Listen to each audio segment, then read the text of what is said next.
Hi friends, welcome to VSV logs. உங்கள் அனைவருக்கும் எனது அன்பு வணக்கம். இன்றைக்கி நம்ம சேமியா கிச்சடி. பல பேருக்கு சேமியா பிடிக்காது. இந்த மாதிரி நீங்கள் ஒரு தடவை செஞ்சு கொடுத்து பாருங்களேன், அடிக்கடி உங்களை செய்ய சொல்லுவாங்க. ஓகே, இந்த சேமியா கிச்சடி எப்படி பண்ணலான்னு பார்க்கலாமா? வாங்க. சேமியா கிச்சடி பண்ணுறதுக்கு நம்ம இப்போ எண்ணெய் ஊற்றிருக்கோம். கொஞ்சம் கடுகு, உளுந்தம்பருப்பு, இதோடையே ஒரு 2 ஸ்பூன் கடலைப்பருப்பு போட்டுக்கோங்க. அது நல்லா சாப்பிட்றப்போ டேஸ்ட் நல்லாயிருக்கும். கடி விடுறப்போ இது நல்லா வறுபடட்டும்.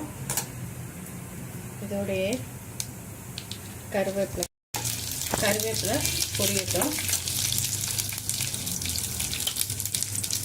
இதில் கொஞ்சம் 1 ஸ்பூன் சோம்பும் 4 பூண்டு பல்லும் இந்த மாதிரி தட்டி வச்சுருக்கேன். இதையும் உள்ளே போட்டுடலாம். இந்த பூண்டும் சோம்பும் தான் நல்ல ஒரு மணமும் நல்ல டேஸ்ட்டு கொடுக்கும். இது கொஞ்சம் வறுபடட்டும். இதோடைய பெரிய வெங்காயம், நல்ல பெரிய வெங்காயமாக எடுத்தேன். ஒரு வெங்காயம் தான் கட் பண்ணேன். நல்லா சிறுசாக கட் பண்ணி வச்சுருக்கேன். இது வதங்கட்டும். நல்லா வெங்காயம் ஓரளவு நல்லா வதங்கிருச்சு. இதில் 3 பச்சை மிளகாய் கட் பண்ணி வச்சுருக்கேன். ஒரு தக்காளி அதையும் போட்டுடலாம். இது கொஞ்சம் வதங்கட்டும். இப்போ நமக்கு தக்காளி நல்லா வதங்கிருச்சு. நான் இந்த கிளாஸ்க்கு 1 கிளாஸ் தான் சேமியா எடுத்து வச்சுருக்கேன். 1 கிளாஸ் தண்ணி விட்டுறலாம்.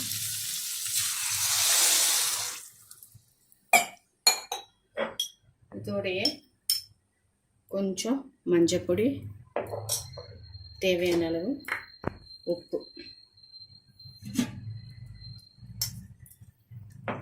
தண்ணி கொதிக்கட்டும். தண்ணி கொதிக்க ஆரம்பிச்சிருச்சு. நம்ம இப்போ இந்த கிளாஸுக்கு இந்த சேமியா எடுத்திருக்கேன் நான். இது வறுத்த சேமியா தான். 1 கிளாஸ் சேமியாவும் போட்டுடலாம்.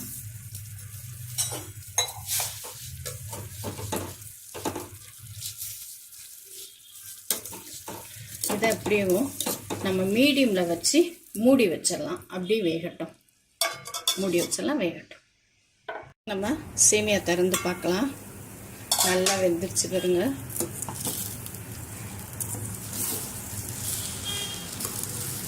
நான் சில்வர் சட்டினால சிம்மில் வச்சேன். நீங்கள் மீடியமில் வச்சுக்கோங்க. அப்படி வைக்கிறப்போ தான் நமக்கு தண்ணி கரெக்டாக இருக்கும். நல்லா உதிரியாகவும் நல்லா வரும். ஓகே, நமக்கு இப்போ சேமியா ரெடி ஆயிடுச்சு.